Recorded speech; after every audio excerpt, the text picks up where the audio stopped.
Hey guys, in this video, I'll be showing you how you can create an email signature in the new Outlook app. So let's get straight into it. And the first thing you'll need to do is just launch up Microsoft Outlook. And from here, we're going to head over to the settings cog in the top right hand side, come over to accounts from the left, and then select signatures. Now, if you have multiple email addresses in your Outlook account, you'll first just need to select where you want this signature to be applied to. There should be a drop down that appears somewhere at the top here. If you just have the one email account like myself, then we could just get straight into creating the signature. So first, if we come down, we're just going to give our signature a name. Now this is just for our own personal reference. So I'll be calling this signature number 1. Then in the big field of text at the bottom, this is where we're going to design our signature. So you could put something like your name in here, as well as a phone number. And we can also add a link if you had a website that you wanted to attach. Just come over to the 3 horizontal dots and select Insert Link. Then we can type the address to our website. And you can also change how this displays. So I can just put in my site, click OK.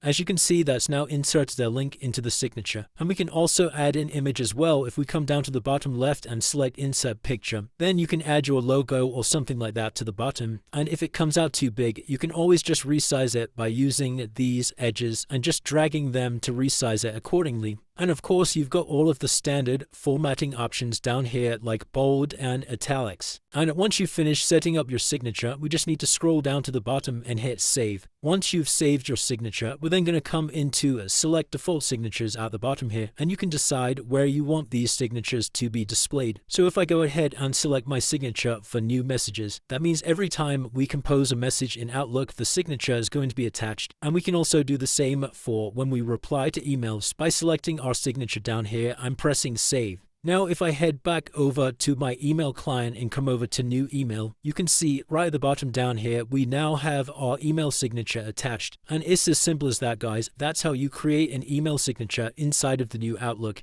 If you did find this video useful, then please consider dropping a like and subscribing. Until next time.